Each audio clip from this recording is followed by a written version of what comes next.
Cassette 1, Side 2. Practice Test 2. You will hear a number of different recordings, and you will have to answer questions on what you hear.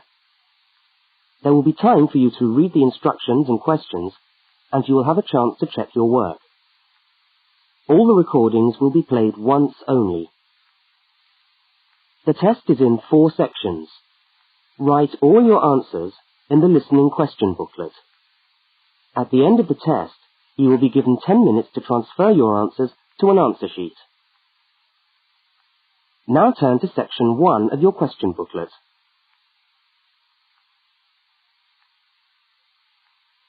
Section 1. In this section, you will hear 2 overseas students, Kate and Lukey, being interviewed by a university counsellor. First look at questions 1 to 5.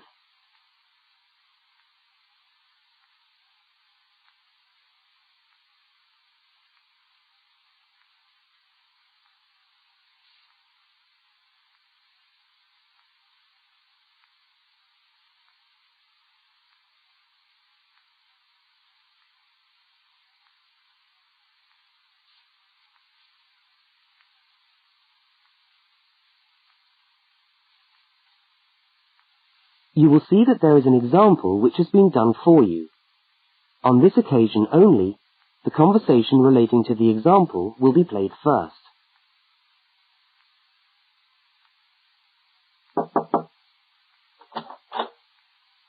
Hi there, Kate. Come on in. How are you today? Fine, thanks. Hi, Lukey. How's things? Okay. Well, as I explained on the phone, I'm a counsellor here at the Student Services section of the university. And I'm interviewing overseas students to help me draw up a guide for new students. So I'd be grateful if you could tell me a little about your time since you've been here in Cambridge. Right. Yeah.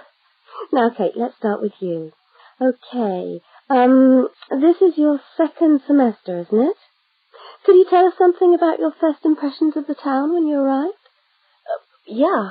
Well, first of all, I was struck by how quiet it is here in the evening. Kate's first impression of the town is that it is quiet in the evening, so quiet is the answer. Now we shall begin. You should answer the questions as you listen, because you will not hear the recording a second time. Now listen to the first interview with Kate and complete the notes by filling in the numbered spaces 1 to 5.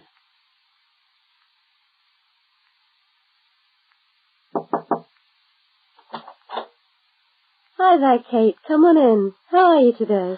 Fine, thanks. Hi, Lukey. How's things? Okay.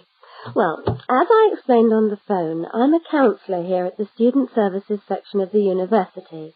And I'm interviewing overseas students to help me draw up a guide for new students. So I'd be grateful if you could tell me a little about your time since you've been here in Cambridge.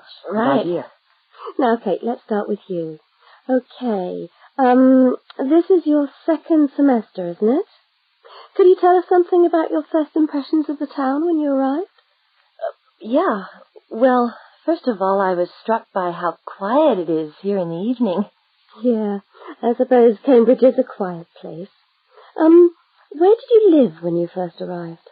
Well, I went straight into student accommodation. It was a kind of student hostel. Ah, right. So, you didn't have to worry about doing your own cooking or anything like that? No, but sometimes I wished I had. The food at the hostel was awful. Oh, dear. But how were the other students? To be honest, I haven't managed to make many friends, even though the place is full. People seem to keep to themselves. They're not really very friendly. Oh, I'm sorry to hear that. Well, what about the actual course? You're studying, I'm doing a master's by coursework in environmental studies. Oh, right. And how are you finding that? Yeah, well, it's been pretty good, really. I've enjoyed the course, but I feel there hasn't been enough contact with the lecturers. Oh. They all seem to be incredibly busy. The only chance I've really had to talk to them was on the field trip. Well, that's no good. Mm-mm. Could anything be done to improve the course, in your opinion?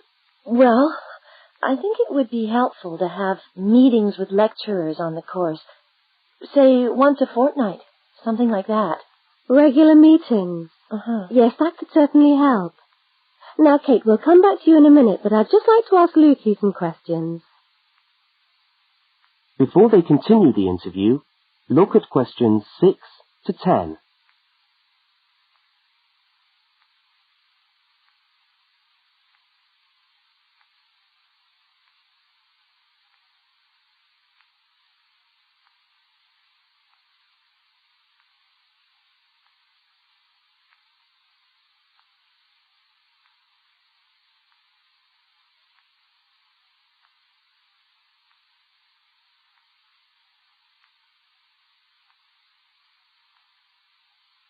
As you listen to the rest of the interview, complete the notes. Lukey, where are you from? I am from Indonesia. And how did you find Cambridge when you first arrived? Well, I like it here. I think the city is very beautiful. What about your accommodation? Was that okay? Yes, okay. At first, I stayed with a family for 3 months. They were very kind to me, but they had 3 young children, and I found it difficult to study. Right, I see. So after 3 months, I moved out, and now I live with 2 other students in a student house. It's much cheaper, and we like it there. Good. And what about your studies? What are you studying? I'm doing a Bachelor of Computing. Computing, I see. Apart from the language difficulties, if you can separate them, how have you found the course? Okay, but... Yes, go on. Well, the main difficulty for me is getting time on the computers in the computer room. It's always busy, and this makes it very hard to do my practical work. Yes, I'm sure it would. Can you reserve time in the computer room? No, you can't. But it would certainly help if we could reserve computer time. Yes, I'll look into that and see if something can't be done to improve things over there. Now, let's go back to Kate. That is the end of section 1. You now have half a minute to check your answers.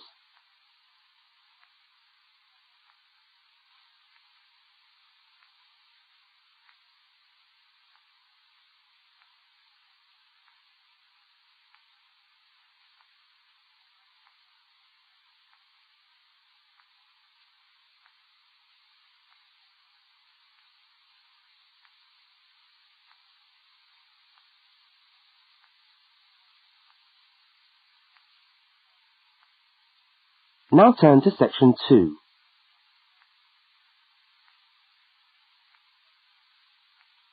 Section 2. You are going to hear a radio talk about buying a bicycle. First, you have some time to look at questions 11 to 20.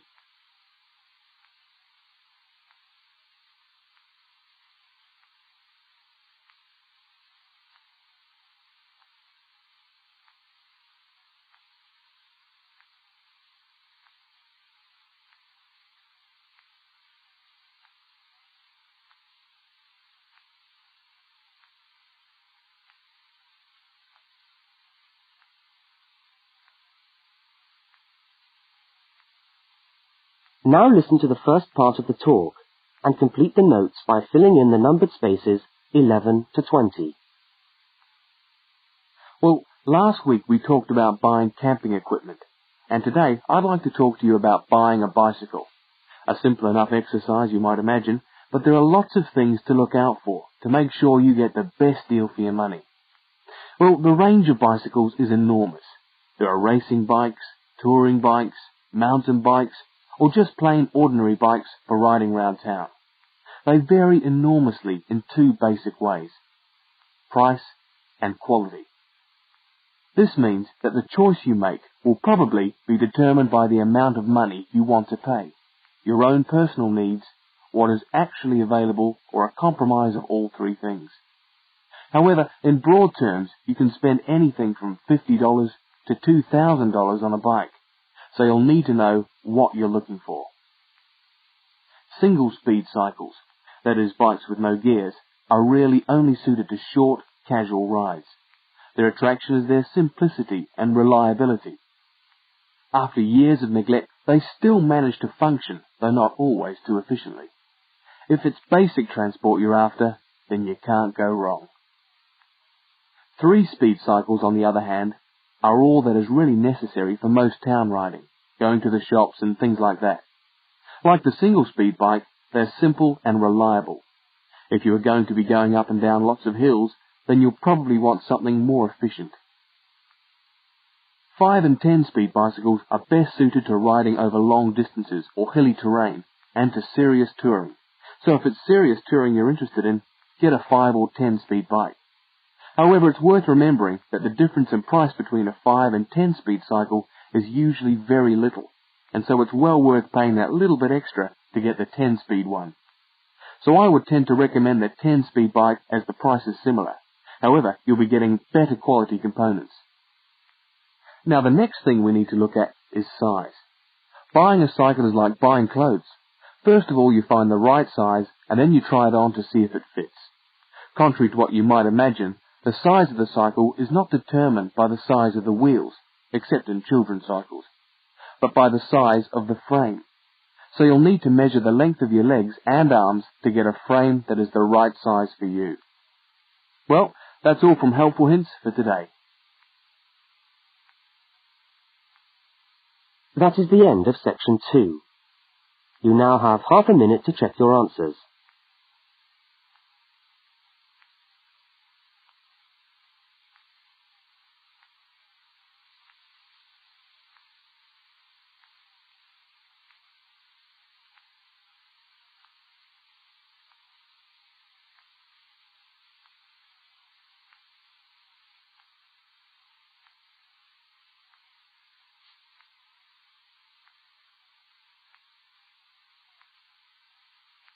Now turn to section 3.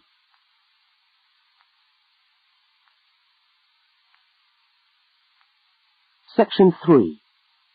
In this section, you will hear a conversation between 2 students, Fiona and Martin, talking about a tutorial topic.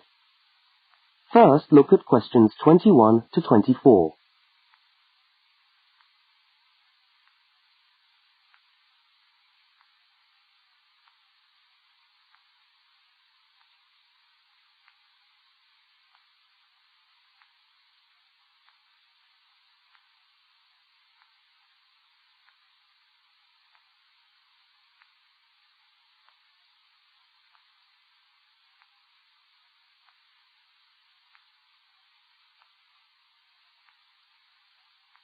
Now listen and answer questions 21 to 24. Hi there, Martin. How are you going with your Australian Studies tutorial paper? Oh, good. I finished it, actually. Lucky you. What did you do it on? I'm still trying to find an interesting topic. Well, after some consideration, I decided to look at the history of banana growing in Australia. Banana growing? Yeah, banana growing. Fascinating, I'm sure. Well, it's not as boring as you'd think. And I wanted to tie it into the work I've been doing on primary industries and the economy. Anyway, I bet there are a few things you didn't know about bananas. Such as? Such as the fact that bananas were among the first plants ever to be domesticated. Oh, really? Yeah, they're an extremely nourishing food.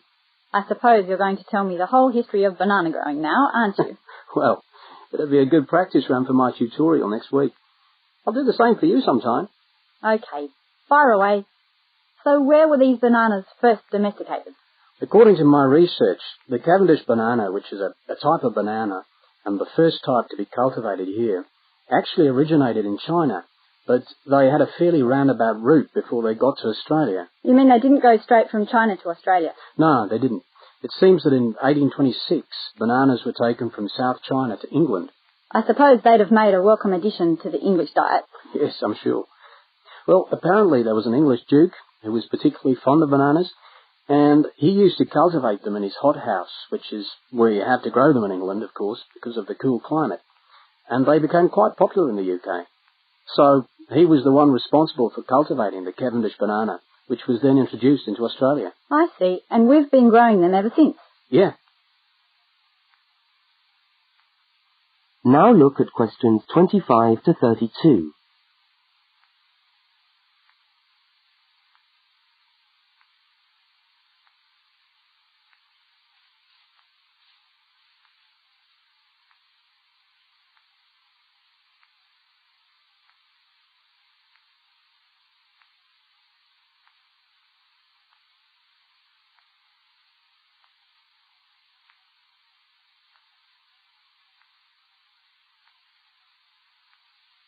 As the conversation continues, complete Martin's notes. Are they hard to grow? Well, yes and no. To grow them in your garden, no, not really. But to grow them commercially, you need to know what you're doing. You see, you only get one bunch of bananas per tree, and it can take up to 3 years for a tree to bear fruit if you don't do anything special to it. But this period is greatly reduced with modern growing methods, particularly in plantations where you have perfect tropical conditions. Right. So what are you looking at? 1 year? 2 years? No, around 15 months in good conditions for a tree to produce a bunch of bananas. And once you've got your bunch, you cut the bunch and the plant down. So how do the trees reproduce then? Well, bananas are normally grown from suckers, which spring up around the parent plant, usually just above the plant. They tend to like to grow uphill, or at least that's the common wisdom. So that's why banana plantations are usually on hillsides, is it? Yeah, they grow best like that. That's interesting. If you plant them in rich soil and give them plenty of water at the beginning of summer, then they should be well advanced by the beginning of winter, when growth virtually stops. But in a country like England, they're hard to grow. Although you can grow them in a hothouse. But in Australia, it's not difficult. No, though even here, the growers put plastic bags around the bunches to protect them and keep them warm. If you go up to the banana growing districts, you'll see all these banana trees with plastic bags on them. But how do they stop the bananas going bad before they reach the shops? Well, the banana bunches are picked well before the fruit's ripe. Once you cut the bunch, the bananas stop growing, but they do continue to ripen. The interesting thing is that once one banana ripens, it gives off a gas which then helps all the others to ripen. So they pretty much all ripen within a few hours of each other. Amazing. So do we export lots of bananas overseas to Europe and Asia, for instance? Well, oddly enough, no. I believe New Zealand takes a small proportion of the crop, but otherwise, well, they're mostly grown for the domestic market, which is surprising when you think about it, because we grow an enormous number of bananas each year. Yes, well, thank you for all that information. I'm sure the tutorial paper will go really well. You certainly seem to have done your research on the subject. Let's hope so. That is the end of section 3. You now have half a minute to check your answers.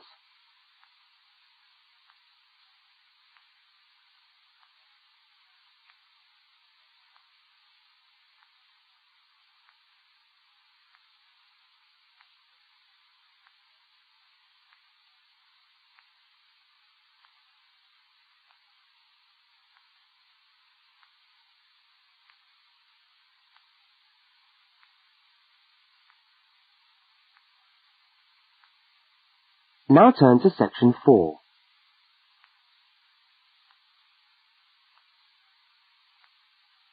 Section 4. You are going to hear part of a public lecture for new students. First, look at questions 33 to 35.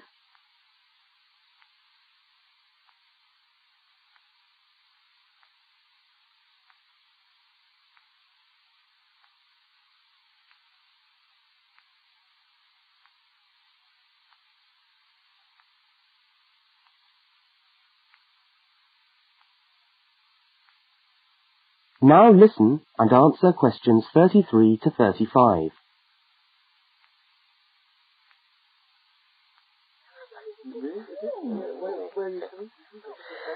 Good morning everyone, and welcome to our regular lecture on health issues.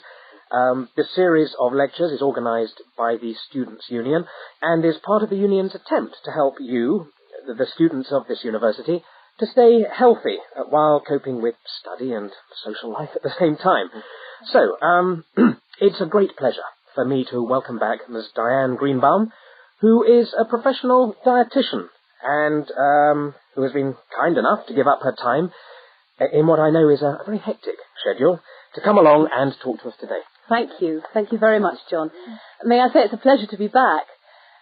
Now, stresses at university, being away from home and having to look after yourselves, learning your way around the campus, all contribute to making it quite hard sometimes to ensure that your diet is adequate. So, today, I'm going to talk about ways of making sure that you eat well, while at the same time staying within your budget.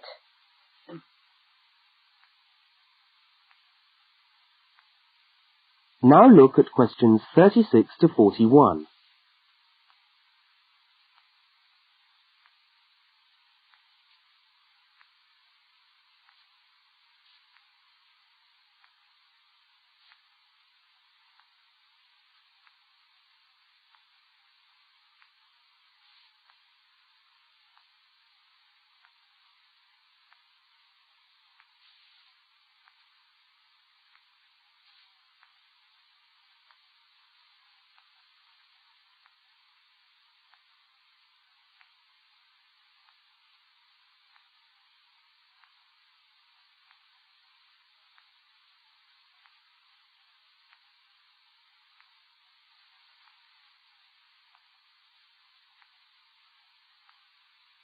As you listen to the second part of the lecture, complete the notes and diagram in the spaces provided.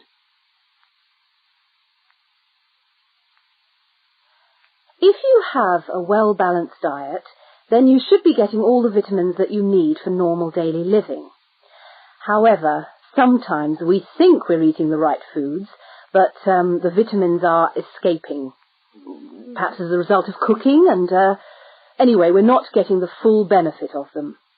Now, if you lack vitamins in any way, the solution isn't to rush off and take vitamin pills, though they can sometimes help.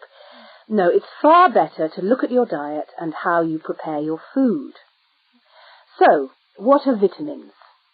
Well, the dictionary tells us they are food factors essential in small quantities to maintain life. Now, there are fat-soluble vitamins which can be stored for quite some time by the body, and there are water-soluble vitamins which are removed more rapidly from the body. And so a regular daily intake of these ones is needed. Okay, so how can you ensure that your diet contains enough of the vitamins you need? Well, first of all, you may have to establish some new eating habits. No more chips at the uni canteen, I'm afraid. Now, firstly, you must eat a variety of foods. Then you need to ensure that you eat at least 4 servings of fruit and vegetables daily. Now, you'll need to shop 2 or 3 times a week to make sure that they're fresh, and store your vegetables in the fridge or in a cool, dark place. Now, let's just refresh our memories by looking at the healthy diet pyramid. Okay, can you all see that? Good. Well, now, as you see, we've got 3 levels to our pyramid. At the top, in the smallest area, are the things which we should really be trying to avoid as much as possible. Things like, sugar, salt, butter, all that sort of thing. Next, on the middle of our pyramid, we find the things that we can eat in moderation. Not too much, though. And that's where we find milk, lean meat, fish, nuts, eggs. And then at the bottom of the pyramid are the things that you can eat lots of, because they're the things that are really good for you. Here we have bread, vegetables, and fruit. So, don't lose sight of your healthy diet pyramid when you do your shopping.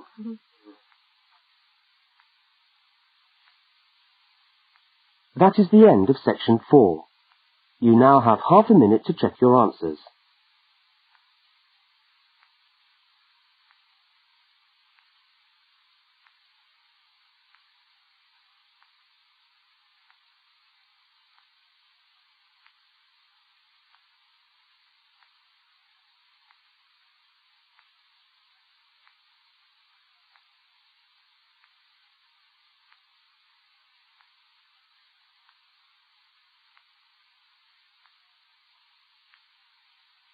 That is the end of the listening test.